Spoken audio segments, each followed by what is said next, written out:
Hello, everybody. I'm Logan the Knife, and typically on my channel, you see a handful of things. It's mainly just me playing video games and me ranting. That's my whole shtick: playing games and ranting.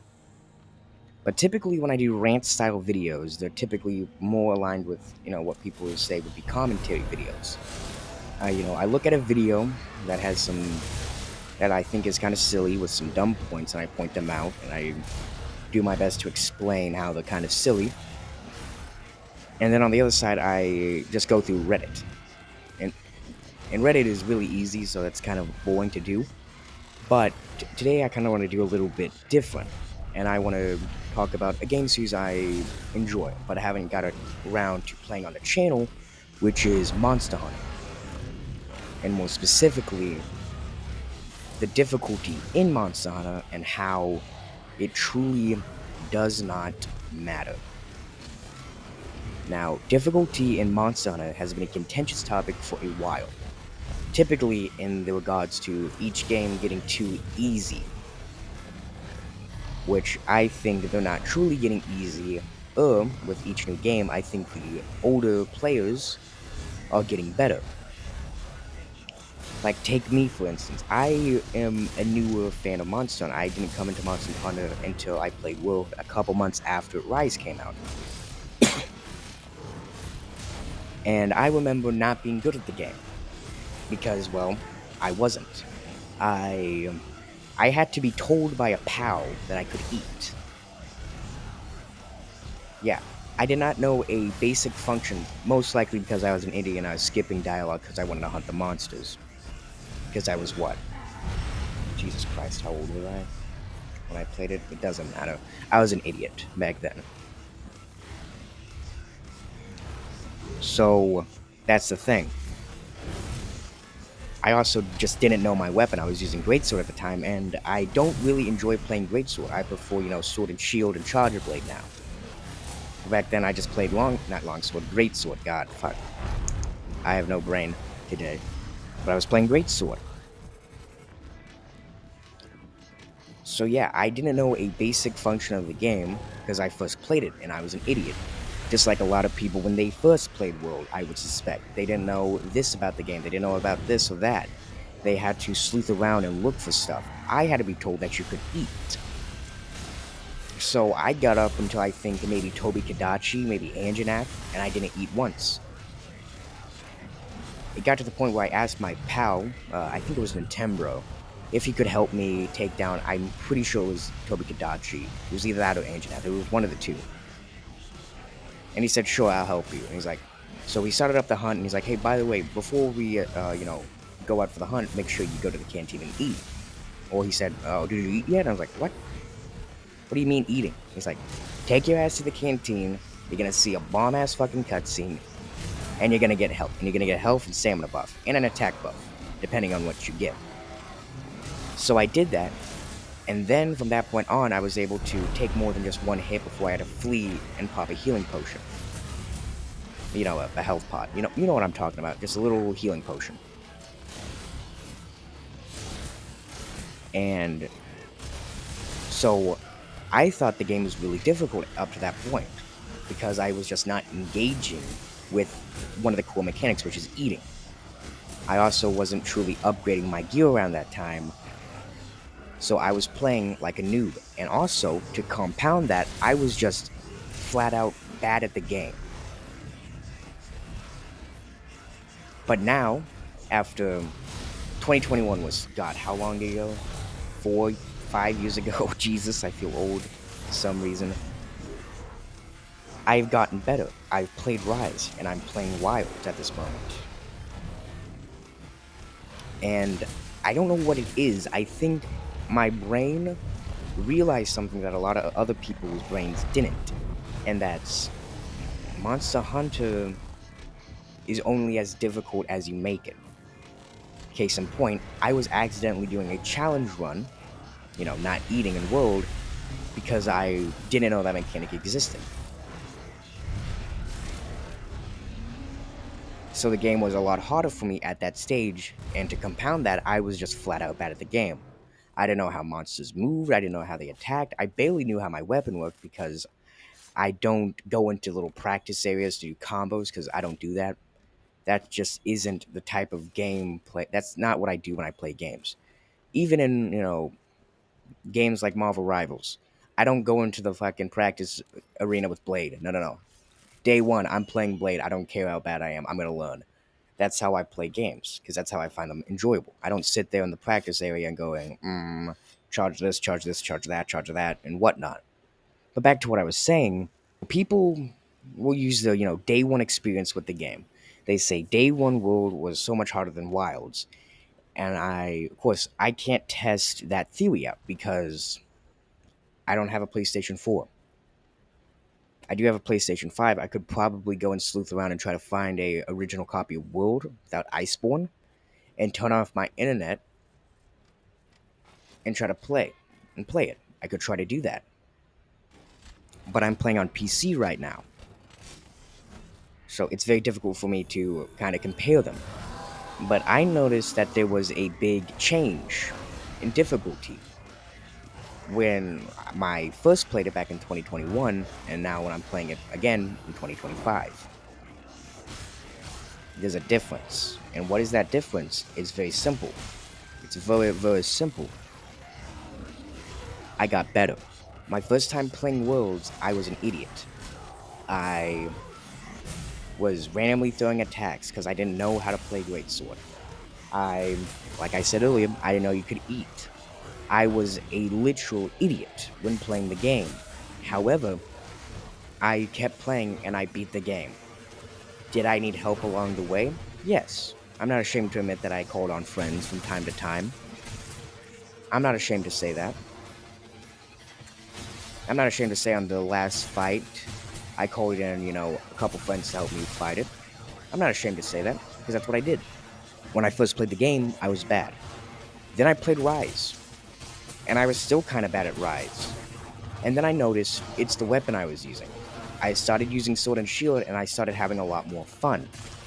Because I didn't really like Greatsword. I enjoyed Greatsword, but it just wasn't clicking with me. As soon as I swapped over to Sword and Shield, I was having a lot more fun because I was no longer having to wait 4 to 5 business days to throw one attack and inevitably you fucking whiff it and get struck by the tail of the monster. So yeah.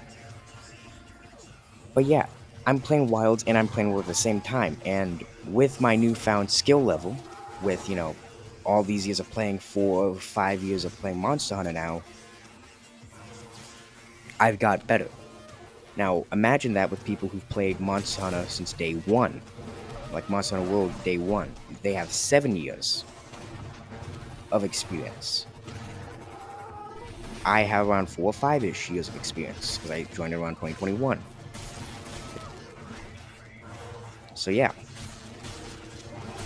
And when I'm playing both these games, low rank and low rank here, they seem about the same. When I start neglecting, upgrading my armor and weapons in Wild, I start getting slapped around. When I neglect it in World, I start getting slapped around. It's the same. The thing is, because I did start neglecting my weapons and armors when I got up to the first squid. What's his name? It's not Zulu. Zulu's the second squid you fight. I'm talking about, the first one in the oil well basin. The oil squid, not the one who fucking is the extreme cave diver, the extreme splunker. I'll show the name up on screen now. I forgot it because I'm an idiot. But yeah, I got 2-carded there. I didn't fail the quest. I got 2-carded. I inevitably beat it first try, of course, on my first time hunting it. But then guess what? I crafted new armor and I crafted a new weapon. And then I was able to smooth sail through the rest of the handful of monsters after that. I'm up to, I just beat, I think, Guardian Arkville. I don't know if I'm, right next to the end of, the story. I think I'm closing in on that portion of the game.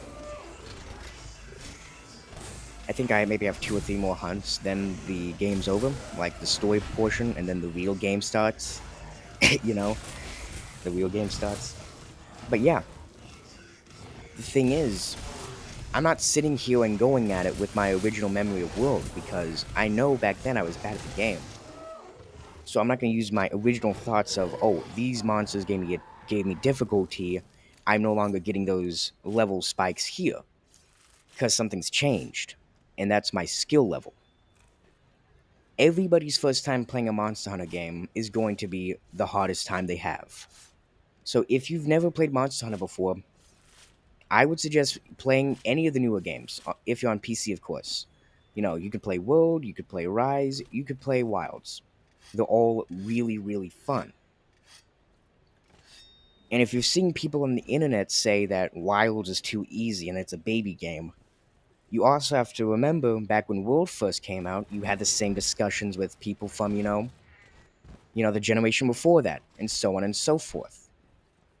The thing with not enough content, too easy, and of course the only real thing you can say is the performance issues, which of course I'm not going to get into performance in this video. I might say that for a later video for Logan Rants because I don't want to get sidetracked.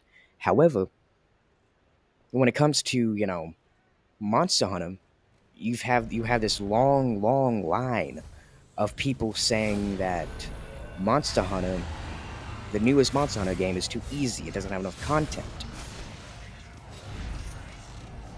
But then when you have people join in on that game, be it the first time or the first time back to the series in a long time, they say it's good. They say it's good difficulty. If you look at new players going into Wilds, you're going to see them struggle. I didn't struggle with that monster, but this guy is.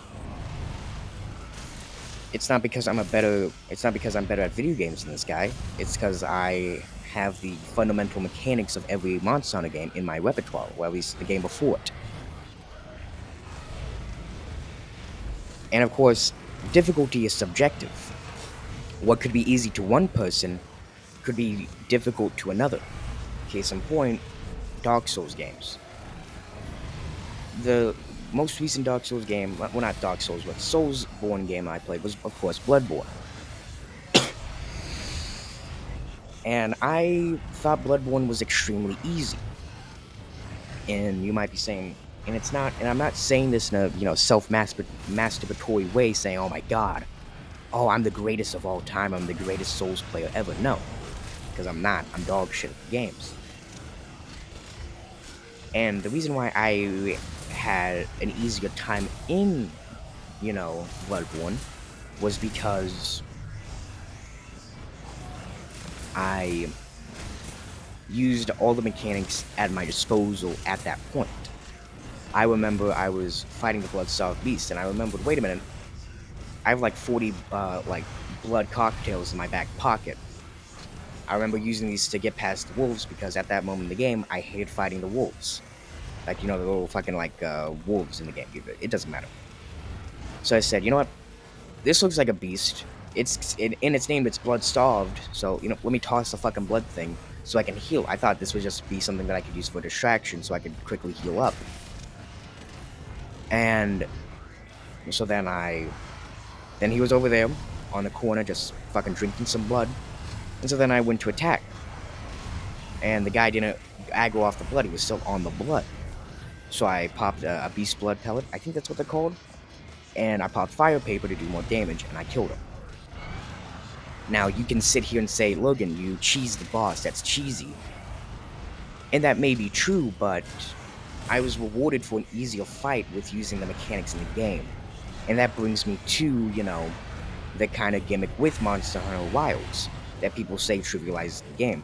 Now, me, myself, I say that it is a little unbalanced. I think all they need to do is either change the damage values of it, or they need to make it a lot harder to get. And they need to change it to where you can't get more wounds off of a wound attack. Because in the game, if you attack a part of a monster enough times, it will get a wound. Then you can go into focus mode and do a focus mode slash, and you do this very cool animation. I think it's a 3-attack animation that ends with a extremely powerful attack that has the chance to send the monster onto its back. And people say that it's unbalanced. And I say it is a little overtuned. I think they just need to remove the ability to get more wounds off of a wound attack, because if you wound a monster and you do, the focus attack, it can sprout more wounds where you can just continuously farm it. That, I think, is a little unbalanced, and that's where me and a lot of people, correlate and say, yeah, it's kind of silly. But the problem is, it doesn't entirely trivialize the game. You have the chance to knock over monsters with it, but you're not guaranteed it. In my experience with the game, I had more ability to knock them over if I wounded, a weak point on the body. And when I mean that, I mean like the head, the tail, the front legs. If I wounded those bits of the monster and then hit it with a wound attack, I had a better chance of either staggering it, where it does its little sidestep and looks at you like you just swatted it with a newspaper, or it falls over on its side. And the best part about that move, about the wound attack, is that you can use it to cancel out a monster's attack. So let's say here you wound the monster, but you don't use it, because this is how I use it. I don't always just hit a monster and see that I got a wound and I instantly go for it. No. I wait for a bit. I wait for an attack that is definitely gonna do some damage to me. Or let's say it's trying to run away or something. I don't know. Let's say with an attack. If it does an attack, I can hit it. I can hit the wound with my focus slash, and it will stop their attack. It'll stop it dead in its tracks, and it has a chance to knocking them over. So the game rewards you for leaving wounds on the body, because you have to play aggressive to, number one, get the wounds. You have to constantly, attack the monster to get wounds to show up. So it's not as simple as, tenderizing, where you just wait for the right moment, zip kick over to it, tenderize the leg, and now you can just do more damage to that part. You have to constantly be doing damage to the monster to get a wound, and once you have a wound, you can hit it with a focus slash with a chance to knocking it over. It does big damage as well. And people say, of course, that it trivializes monsters and it trivializes the game, and now it's no longer Monster Hunter, it's Monster Fighter. This is a lot of things you will hear people say, and I want to say this: it's a mechanic that you can choose to use. You're not really forced to use the focus slash. It's the same thing with the secret. Or is it sacred? Is it secret or sacred? Pronunciation aside, you can't just sit here. You can't. People will say that the secret trivializes portions of the game. You can call your secret so you can get on its back and sharpen your weapon, or you can use it to drink, or you can use it to do that. Get your health up. You can use it to pop a ration to get your stamina up. And people say that some people say it trivializes the monster, trivializes the fights, and I want to say this: if you think it's too powerful and it trivializes something, then don't use it.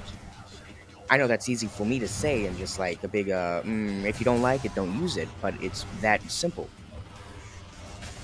Like, let's take another game series, for example. Let's take a game series I, as well, have not gotten around to play on the channel, Assassin's Creed. Now, I know what you're saying, these are two different games, but just let me talk.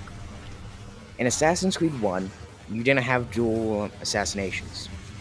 You didn't have two hidden blades. You didn't have air assassinations. You didn't have hiding spot assassinations, at least to an extent, if I remember. And if they were in there, I never used them.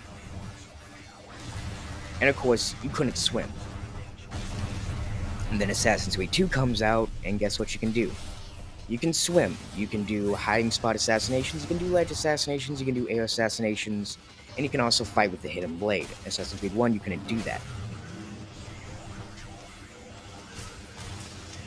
Would it be fair for me to say that Assassin's Creed 2 is a little baby easy game because that it adds all of these new features that you can use?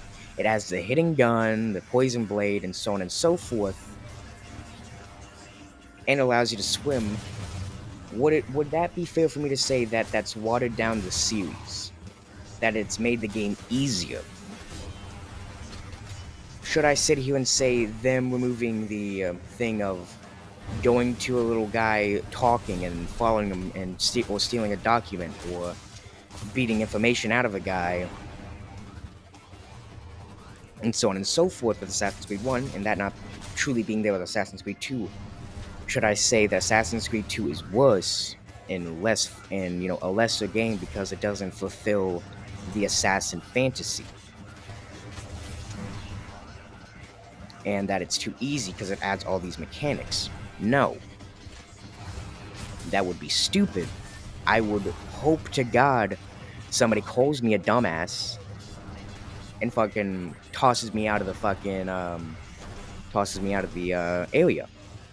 But with Monster Hunter, it seems that this is like a thing that is always used. It's like, oh, the gimmick in this game makes trivializes, and I say trivializes in big quotation because once again, difficulty is subjective to a lot of people. I may find Bloodborne easy as shit, you may find it the hardest game in this series. It doesn't matter. Difficulty is subjective. However, when it comes to it, if you say that the runing system or this trivializes the game, you can choose not to use it. It's not really forced.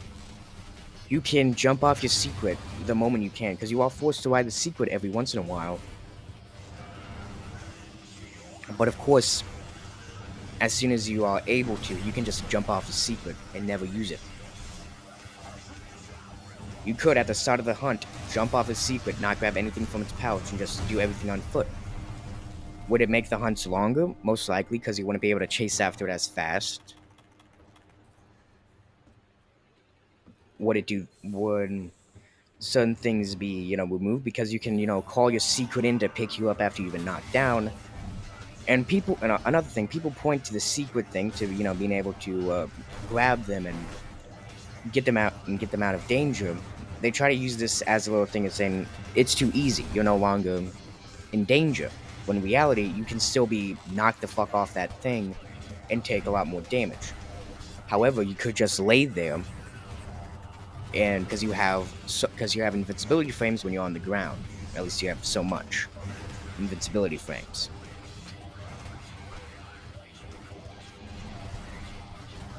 So yeah, the secret isn't, a little hit button to survive. If you hit it at the wrong time, you're gonna get hit. It's gonna come in at a weird angle. It's gonna pick you up, put you into a wall, and you're gonna get hit with something. Secret is not a get out of jail free card. It's the same thing with how wounds isn't a easily kill monster card. Can it trivialize the game? Most certainly. If you are constantly getting wounds off a monster, and it has no chance to fight back, you can say that's trivializing it. Then if you want it to be more challenging, don't engage with the mechanic. So yeah, if you think Monster Hunter Wilds is too easy, and you think these mechanics make it so, then make the game harder for yourself. And what I mean by that, is don't engage with those mechanics unless you absolutely have to. If you think the ability to be rewarded for, what I'm looking for here, being aggressive. However, if you think that you shouldn't be really rewarded for that, then you don't have to use the runes. I find it as a reward for going out and being extremely aggressive and putting myself in danger. If I go up to the skull of the monster, and that's its weak point, like where I do the most damage or something, and I get a rune on its skull, I think that is a reward for showing that I'm being more aggressive than the monster and trying to actually hunt it down. However, if you don't want to be rewarded with that, you don't have to use the rune system. You could go through every single monster, at least to my knowledge, and never once use the rune system. Would it make the game harder? Most likely, but you have that choice. And I just want to round this video off here by saying Monster Hunter is not a difficult game series. The newer games have a lot of quality of life improvements. The ability to pull herbs and, needleberries and, all that stuff and shrooms off your, on your secret, or just by sitting around and aiming and firing it over to grab them, is a quality of life improvement. And they've been adding quality of life improvements since the beginning. Monster Hunter World, I believe, was the first one to get rid of the need to bring pickaxes into the hunts, and where you now had an infinite whetstone. People back then, 7 years ago, when that showed up, were like, this is diluting the game, this is making the game more easy. And now when you see Wilds, the ability to... It's just... When it comes with Monster Hunter, the games aren't difficult. The older games are clunky. People misconstrued difficulty with clunkiness. Resident Evil 4 is not that difficult. It's got clunky tank controls. However, it's not insanely difficult. I think with my knowledge of Monster Hunter right now, and this is me, and I go and I play, let's say, 4 Ultimate, or Freedom Unite, or something like that. I go back in time, I'm going to struggle a little bit because the quality of life isn't there. But just like it is when playing Resident Evil 4, the original from 2005, you get used to the controls, you get used to how the game works in less than 30 minutes. So yeah, it's not a difficulty thing, it is a clunkiness thing. Just because a game is polished to a mirror shine in gameplay aspects, I'm not talking about, performance and whatnot, what you should want. That is what you should want from a sequel. Polishing, quality of life improvements. I don't think Monster Hunter would be this popular if it just was just a copy and paste of Monster Hunter from the PS2, just with better graphics and more monsters every time. You have to have improvements, be it small improvements where you now have an infinite whetstone, or big improvements like, the gimmicks of the games. Quality of life does not dictate difficulty. Just because a game has less quality of life doesn't make it harder than a game with quality of life. And that's all I just want to say there. But